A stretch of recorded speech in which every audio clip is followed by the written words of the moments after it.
O tombamento é direito real, tá? E se ele é direito real, ele tem que ser registrado. O registro do tombamento, ele é feito normalmente no livro do tombo, tá? Existe um livro, né, o livro do tombo, no qual são registrados, que hoje em dia nem é livro mais, hoje em dia é feito lá no computador, né, uma pastinha de arquivo, que agora é tudo assim. Então, esse livro, ele vai registrar todos os bens tombados. É claro, pessoal, que se o bem for imóvel, o registro no livro do tombo não é suficiente, porque direitos reais sobre imóveis tem que ter registro no cartório de registro de imóveis, né? Então, se o bem for imóvel, eu preciso registrar esse tombamento também na matrícula do bem, né? Então, o registro no livro do tombo não substitui o registro do tombamento como direito real, lá na matrícula do bem, no cartório de registro de imóvel. Então, bens imóveis têm duplo registro, no livro do tombo e no cartório. Agora, os bens móveis não. Eles recebem somente o registro no livro do tombo. E o que acontece? Aqui, diferente das outras intervenções na propriedade, que a gente vai discutir algumas e outras, aqui qualquer bem pode ser tombado. Bem privado, bem público, e um bem pode ser tombado várias vezes. Ou seja, é possível que um bem seja tombado pelo município, pelo Estado, pela União. É mais ou menos assim. Se o bem for de interesse ao patrimônio local, ele é tombado pelo município. Se ele for de interesse regional, ele é tombado pelo Estado. Se ele for de interesse nacional, ele é tombado pela União. Se ele for de interesse mundial, ele é tombado pela humanidade, pela Unesco. Ou seja, o tombamento pode recair mais de uma vez sobre o mesmo bem, não tem problema nenhum. O tombamento da Unesco, o tombamento internacional, não é uma matéria que nos interessa aqui, tá? Ele não é regulamentado por lei, ele é regulamentado por tratados. Então a gente deixa ele para mais adiante, para uma outra conversa que a gente tenha. O que me interessa aqui são as restrições decorrentes de atos do poder público interno. Então o tombamento pode ser feito tanto pelo município, quanto pelo Estado, quanto pela União, quanto pelos três ou por dois, ou seja, isso bem pode ser ao mesmo tempo de interesse local, estadual e nacional. Ou seja, um bem pode ser tombado mais de uma vez. Isso não é um problema. E ó, pessoal, o fato de um bem que é tombado estar sendo tombado não pode retirar a propriedade do particular. O proprietário continua sendo particular, mas vai se submeter a algumas restrições.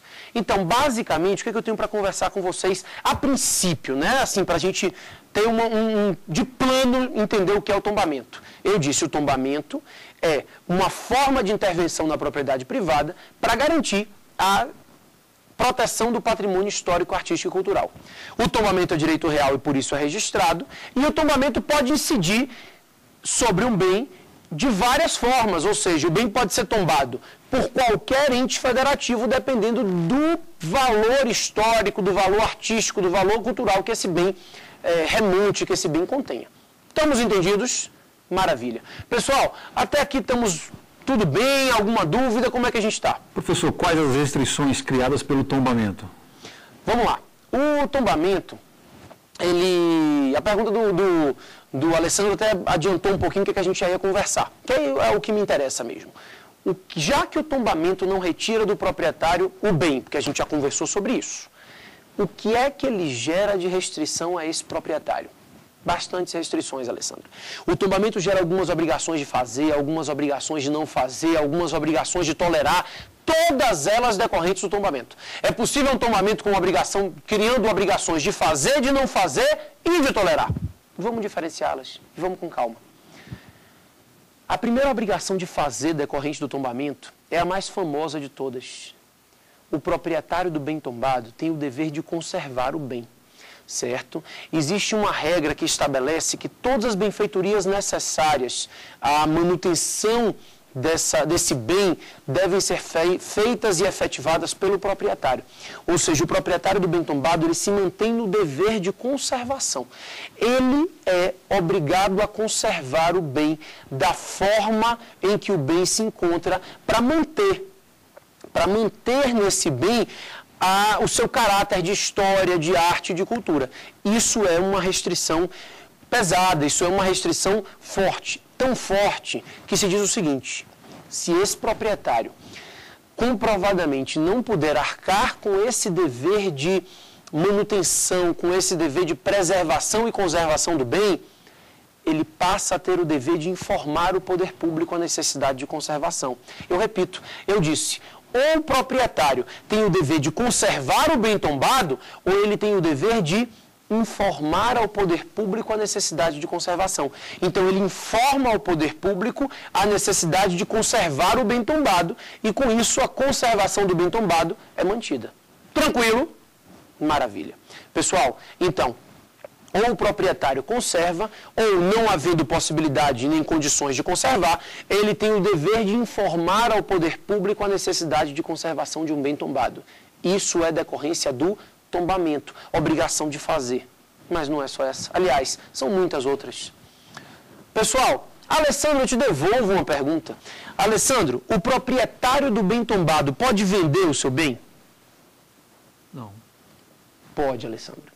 E por que pode? Porque o bem é dele, né? O tombamento não gera a perda do bem e o proprietário pode sim vender o bem tombado. Agora, para ele vender esse bem, ele vai ter que submeter a uma nova restrição, que é o dever de preferência. Ou seja, a alienação de um bem tombado por meio desse particular exige que, antes da efetivação da alienação, ele ofereça ao bem ao poder público, que vai exercer ou não o seu direito de preferência.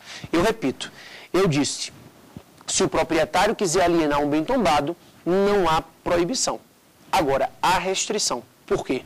Porque caso ele resolva alienar esse bem, primeiramente, ele deve oferecer esse bem em preferência ao poder público. O poder público vai exercer o seu direito de preferência em até 30 dias. Eu falei em até 30 dias, sabe por quê? Porque se o Estado não quiser o bem, ele pode dizer no primeiro dia, meu querido, muito obrigado, não quero, venda para quem você quiser. Agora, pode ser que o Estado não se manifeste. E aí, a lei estabelece que se ele não se manifestar em até 30 dias, presume-se que ele não tem interesse no bem. E aí o particular vai poder vender a qualquer outra pessoa esse bem. Vai poder vender pela proposta que ele ofereceu ao Estado. Porque senão ele está burlando o tombamento. Ele está burlando a regra de preferência do tombamento. Né? Se ele diz assim, poder público, você quer o bem? Estou vendendo por 1 milhão. Não, não quero. Aí eu vendo a um particular por 500 mil, o que eu estou fazendo? Eu estou burlando o direito de preferência do Estado. Porque pode ser que por 500 mil o Estado quisesse. Então, no momento em que o Estado não aceita o bem ou não se manifesta em 30 dias, e aí também há um não interesse tácito, nesses casos, o proprietário do bem tombado fica livre para alienar esse bem tombado pela mesma proposta que ele ofereceu ao Estado. Por aquela proposta que ele ofereceu ao poder público, ele pode vender. Ele vai dizer, já que você não quer, eu vou vender a quem quer. Obviamente, pela proposta que você não quis. Pessoal, muito cuidado com isso, porque o direito de preferência no tombamento, já que o tombamento é um direito real, o direito de preferência também se reveste de natureza real. Ou seja, se o Estado vislumbrar o particular alienando esse bem a outro particular, sem respeitar o direito de preferência, ou seja, se eu, particular, de um dono de um bem tombado, alieno a outra pessoa, sem oferecer em preferência ao poder público, ou sem respeitar a preferência, se o Estado vai lá e não aceita, eu diminuo o valor, se de alguma forma eu desrespeito a preferência, o Estado anula a minha alienação. Ou seja, aquele bem que tinha sido alienado, esse ato de alienação é anulado. E aí o Estado vai poder buscar para si o bem, não vai buscar perdas e danos não, ele vai buscar para si o bem, ou pelo valor efetivamente vendido, o valor da proposta real, ou pelo valor venal utilizado para cálculo do IPTU. Só para vocês terem uma ideia de quão forte pode ser essa restrição. A gente sabe que o valor venal do imóvel para cálculo de IPTU é um valor muito baixo, em comparado com a realidade do mercado imobiliário.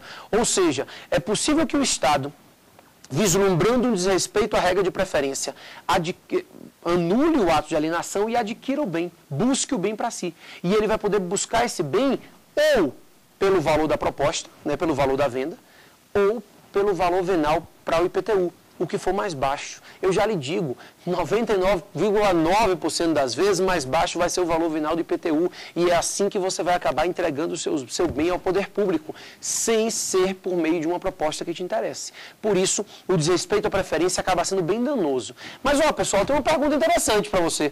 Você deve estar se perguntando assim, e se o bem por acaso, era tombado pelo município, pelo Estado e pela União. Eu vou oferecer em preferência a quem, pelo amor de Deus? Aos três. Aos três. Eu ofereço bem em preferência aos três, apresento as propostas. Agora, se os três quiserem, aí a lei diz que terá preferência a União, depois o Estado, depois ao município. Não é assim, ó, ofereça a União, quer não, então vou ao Estado, não é isso não. Eu ofereço de uma vez só, eu ofereço aos três. Agora, caso os três tenham interesse, ou mais de um tenha interesse, a preferência vai ser primeiro a União, depois o Estado, depois o município. E aí está respeitado o direito de preferência no tombamento, em casos de tombamentos efetivados por mais de um ente federativo sobre o mesmo bem. Pessoal, além dessas duas restrições que são obrigações de fazer, eu ainda tenho algumas restrições que são obrigações de não fazer. Basicamente é a seguinte, a gente fala com obrigação de não fazer decorrente do tombamento, o dever que o proprietário tem de não destruir nem modificar o bem. Qualquer alteração a ser feita, qualquer reforma a ser feita nesse bem, depende necessariamente de uma autorização do Estado. Basicamente, você tem uma restrição tão grande que você não pode reformar, você não pode modificar, você não pode alterar o seu bem em virtude do tombamento. Isso é uma obrigação de não fazer, né? Ele não pode nem alterar nem destruir. O bem era meu, eu poderia destruir à vontade, né? Mas não pode. Não pode alterar o bem e não pode destruir o bem. O tombamento impede essa destruição, impede essa alteração, essa modificação do formato do bem, né? O bem não pode ser modificado sem que haja uma prévia autorização do poder público. Isso é uma restrição decorrente do tombamento. E por fim, pessoal, como obrigação de não fazer, e essa obviamente incidente sobre bens móveis, costuma-se dizer que o bem tombado não pode sair do país. Não pode sair do país. O bem tombado não pode sair do país. Epa, não pode sair do país, vírgula. A própria lei de tombamento estabelece o seguinte, não pode sair do país salvo por curto espaço de tempo com autorização do Estado. Então eu tenho um bem imóvel tombado que vai para uma feira, para uma exposição, isso é possível. Então é possível que, excepcionalmente, o bem tombado saia do país por curto espaço de tempo, desde que tenha uma autorização do Estado. Com autorização do poder público, o tombamento acaba não impedindo essa saída do país excepcional por curto espaço de tempo. Restrição do poder público. E ó, por fim, costuma-se dizer que existe a obrigação de tolerar todas as restrições do tombamento, né? Também a obrigação de fazer, a gente já viu as obrigações de não fazer e a obrigação de tolerar, que é tolerar a fiscalização do poder público, a autorização do poder público, as negativas do poder público. O particular fica sendo sujeito à tolerância dos atos do Estado sobre o bem, né? O Estado vai poder fiscalizar o bem, o Estado vai poder autorizar ou não autorizar reformas do bem, e esse dever de tolerar também decorre do tombamento. Basicamente, pessoal, Alessandro, essas seriam as restrições que me interessariam e que te interessariam quando a gente falar em tombamento. O que eu preciso que vocês entendam antes da gente seguir adiante? Eu conversei com vocês sobre o tombamento dizendo o seguinte, algumas restrições para garantia do interesse público na defesa do patrimônio histórico, do patrimônio artístico, do patrimônio cultural. O tombamento é muito mais apurado e desenvolvido quando se estuda ele no direito ambiental, né? Porque lá eles estabelecem o que é história, cultura, arte. Aqui no direito administrativo nos interessa basicamente os pressupostos, né, do tombamento, as restrições, a intervenção em si, né? O que é que o tombamento gera ao particular? Como é que esse ato administrativo de tombamento interfere na vida do proprietário, interfere na utilização do bem? Basicamente o que a gente vem vendo. Deixa eu dizer uma coisa interessante para vocês. O tombamento, ele tem caráter perpétuo. Tá? O tombamento não é uma situação temporária. Não é que o Estado